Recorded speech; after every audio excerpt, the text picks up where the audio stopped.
Welcome to another Cosmic Rose Honey Wednesday. So, Stephanie, since you're here now, do you have any questions that I can support you with? Anything that you're moving through in your healing journey, in your Kundalini process, or anything that you would like to chat about? Oh, Nadine is here too. Add her in. Um,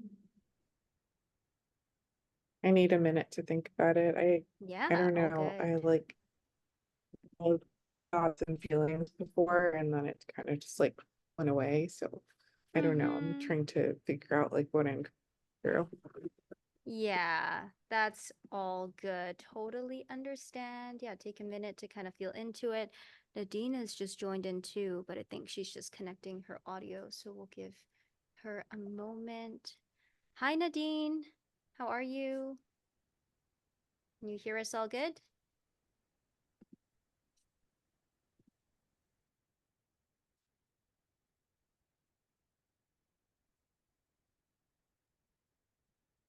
So Nadine, we're just getting started on the call, and usually how these sessions begin is there's some time before we move into the meditation. If you have any questions that you want to ask pertaining to your personal healing journey, your Kundalini journey, feel free to ask. Oh, hello, it's so nice to see you.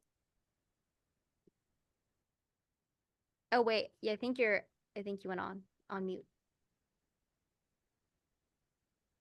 Okay, now you're off mute. Can you say something? Let's see if we can hear you. Oh, hi. Thank you so much. Hello, there you go. Now it works. Hi, everyone. Hello. Welcome. How are you? Good, thank you. Hope you're all well. Amazing. We're doing well. Do you have any questions or anything you want to chat about, Nadine? Nothing in specific, no. Oh, Cool. actually, yes. I went on your profile and amazing stuff, by the way.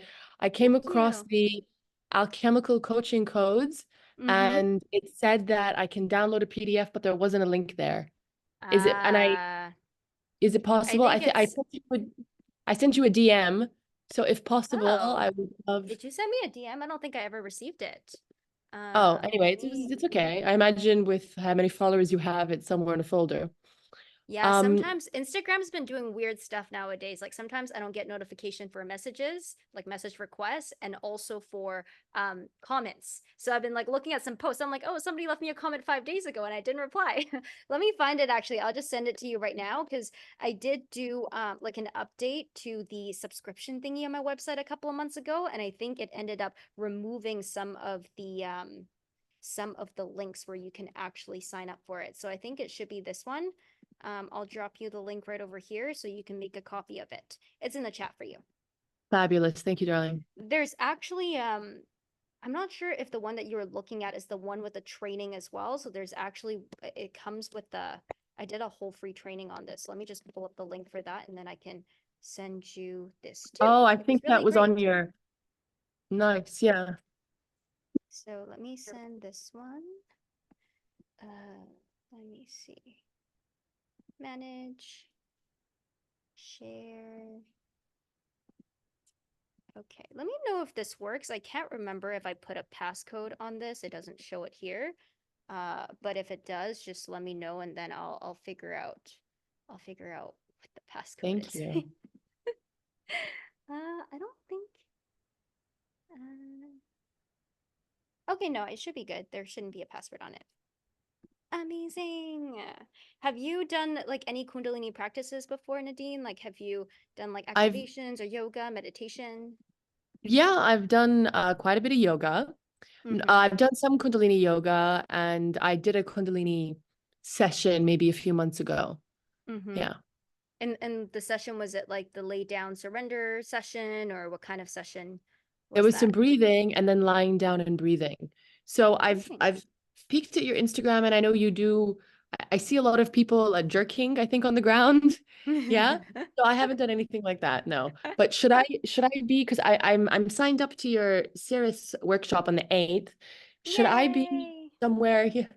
That Thank one's you. gonna be super fun. Should I be on the ground, or am I okay on the bed Yeah, so for for today? this one, yeah, so for today, it's gonna be best actually if you're seated up. So what we do in these meditations is different than the lay down surrender.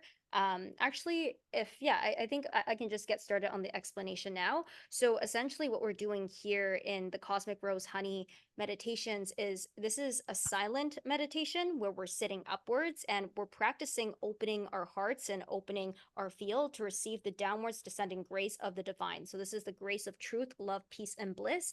And it's more of a consciousness altering stream of energy and frequency that is coming in.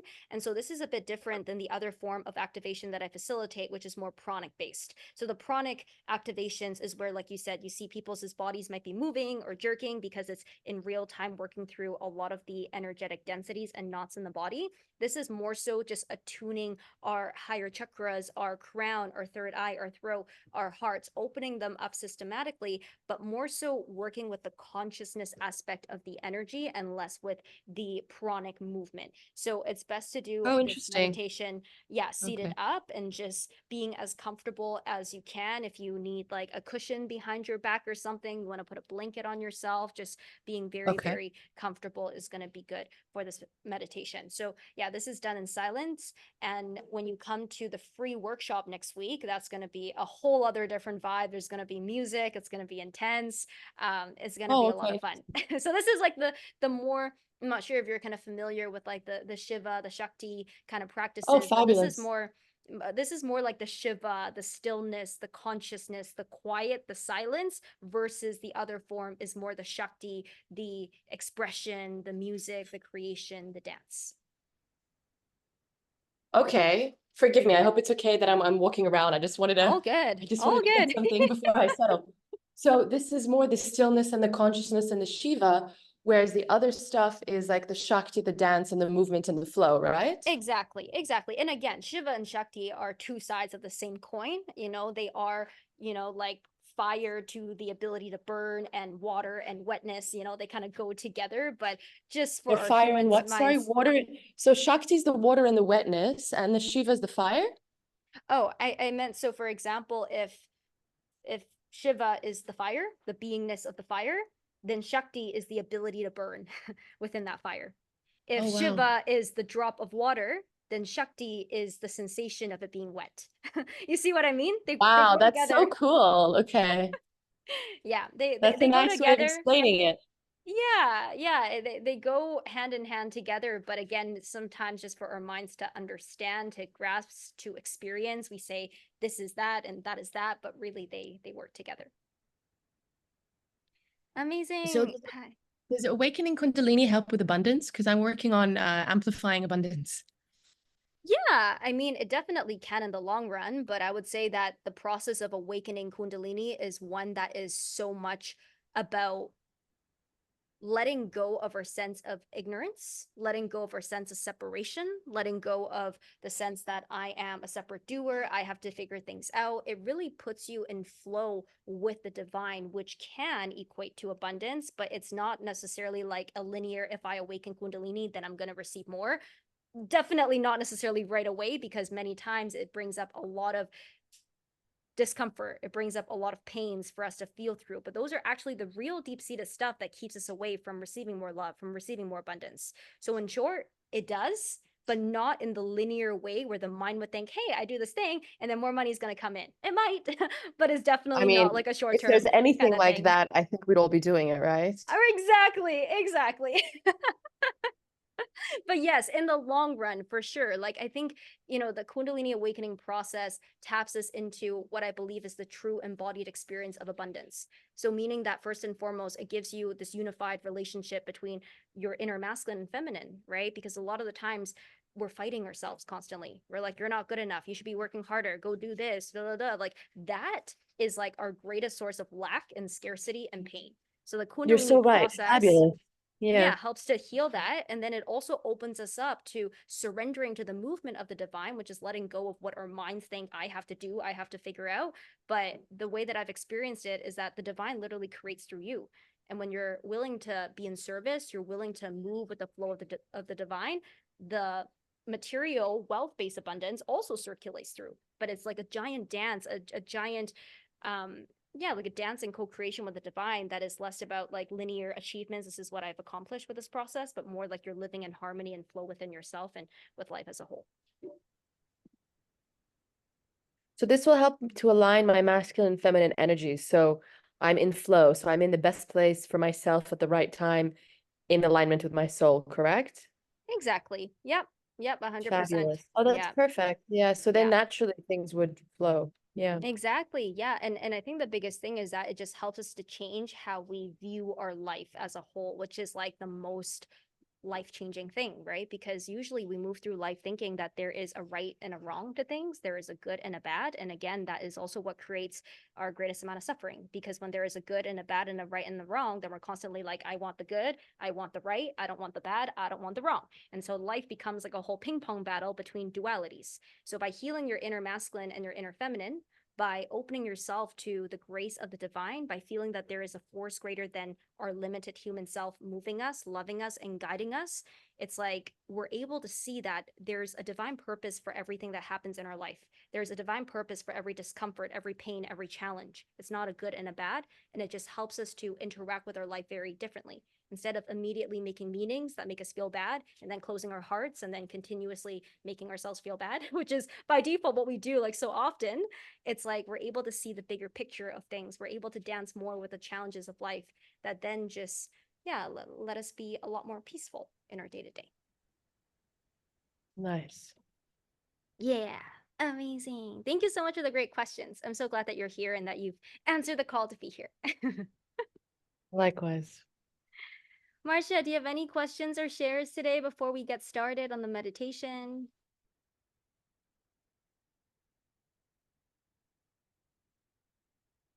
All good. Amazing. All right. So, with that said, then let's get started. Stephanie, do you have anything that you want to ask before we get started? Or No, I can't think of anything that I want to ask, just something that a teacher shared with me because I mentioned that I was doing this work, and he mentioned that grounding is so important when we're doing this work mm-hmm. because it can cause, I mean, I don't know, um but he was talking about like spiritual psychosis and stuff like that. So like, have people, well, I guess I do have a question. Have people experienced that, and how do you bring them down from that? That's a very great question. So, in the form of Kundalini work that I facilitate, I haven't seen that happen with my clients. Reason being is that we're not using the ego to force anything. When that happens, a lot of the times, what is going on is that people think that, oh, awakening Kundalini is going to get me, for example, the cities, the magical powers. I want to have this thing. Then they go about practices without guidance. They force, they push, maybe through extensive use of psychedelic medicines, maybe through intensive breath work that their body is not able to hold. They try to force the energy, boom, a lot of trauma comes up at once. They cannot process the darkness, boom, the psychosis can happen. What we're doing here is a very gradual opening of the energy. Whenever pushing the energy, whenever using our minds to say, hey, I need this to happen, we're actually building a relationship, a gradual relationship with the divine and with the divine mother, right? Every single time we come into these meditations, we're only opening to the degree to which our nervous systems and our bodies are ready for. The grace that flows in is whatever is meant to be. And the more that we show up in devotion to this practice, the more it gradually begins to open. This is also where, in, for example, the KCA journeys, the emphasis is on using prana shakti, the chi element, to help clear out the blockages first before ever really talking about stimulating a full Kundalini awakening, right? So when the bodies, jerk, they dance, they move, people start to cry, people start to have expressions. What's actually happening is that we can think of this as like a deep inner spring cleanup inside of our systems, inside of our organs, inside of our emotional body, our subtle body, so that there is spaciousness within our being for the energy for Kundalini Shakti to move through when she awakens. But most importantly, so that the nervous system can develop the capacity to hold the immensity of the energy and also the discomforts that the Kundalini process can bring up. So I really found that in the way that I facilitate this work, with the grounded pranayama practices, Kriya practices, most importantly, it's the attitude and the energy through which we're approaching this work in. I haven't had any issues with that. But yeah, of course, in general, grounding is really important and very helpful as well. Usually after like the more pranic energetic activations, I always recommend people to go outside if they feel like more buzzy, spending that time to have a relationship with the physical earth. Even like as you're leaning back sometimes, like just on your bed or on the ground, like really visualizing that holding of Divine Mother Earth can be really, really supportive. But yeah, in general, you know, it can happen. And I think a lot of the times when we just Google like Kundalini awakening and put it in Google, those are the things that pop up, right? It's like, oh, it can make you crazy, it could this and that.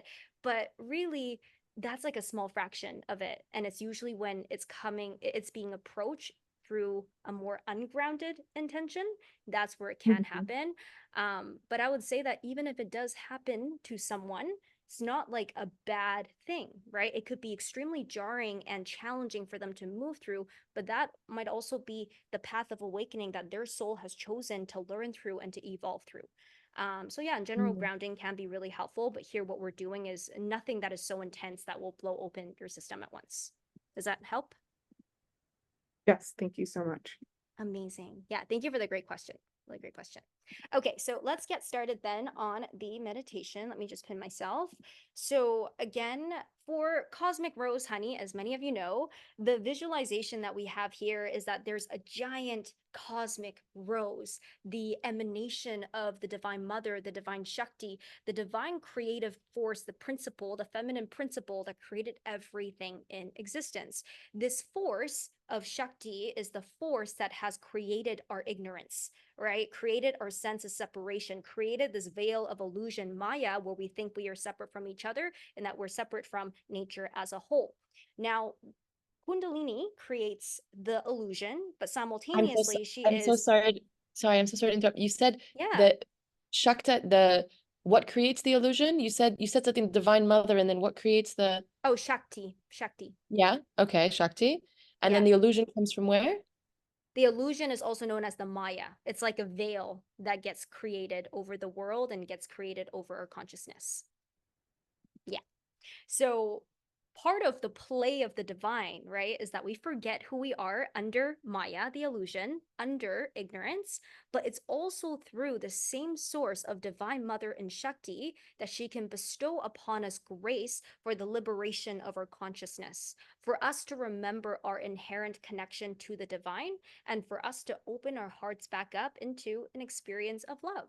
So that's what we're doing here in these meditations is we're creating the space within our hearts, within our consciousness to welcome in this descending force of grace, which again just came to me in the way that my brain has decoded it is like cosmic golden honey that trickles down and it begins to open up our crown, begins to soften our minds. It opens up our third eye, our throat chakras, our hearts, and it just reminds us that it's safe to soften. It is safe for us to open up in receptivity, to have faith, to have trust and devotion to the divine source that is there reaching out to us and wanting to guide us and support us. So during this meditation, all you have to do is just find yourself in a comfortable seated position. Again, if you need any cushions or blankets, anything to make yourself as comfortable to be seated for 20 minutes.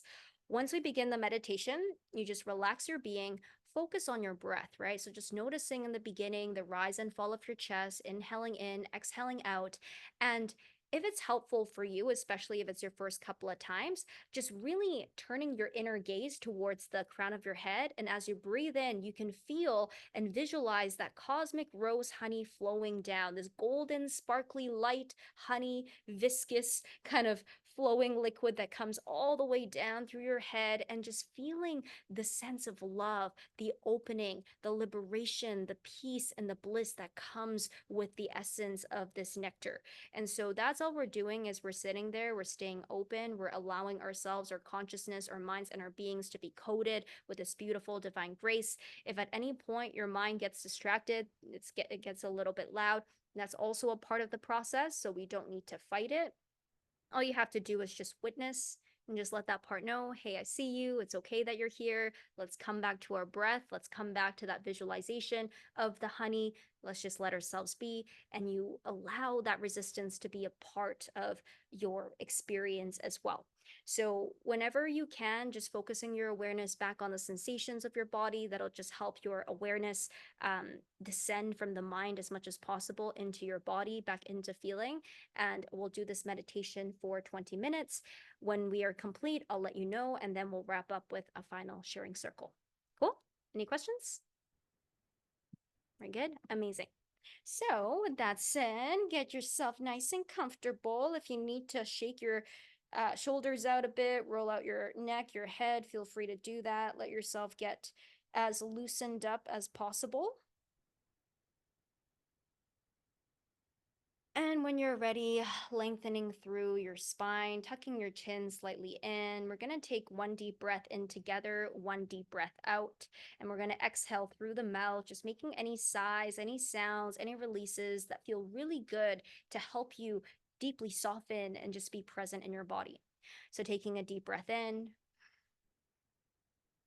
briefly holding the breath at the top, exhaling out through the mouth.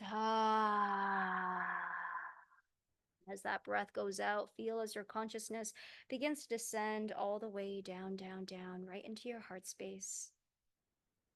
Closing your eyes if they're not yet already closed, allowing your inner awareness to be totally inwards. Feeling softness, openness begin to grow from your heart center. And just allowing yourself to be, allowing yourself to open up to receive that downwards descending pour of divine grace. We'll begin the meditation, and I will let you know once it is complete.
Taking an inhale in through the nose. Exhaling out through the nose.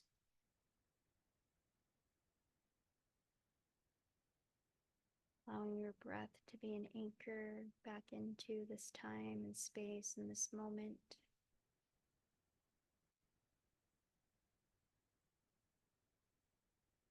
And whenever you are ready, we will slowly come back to our room, our circle, and eventually opening up our eyes.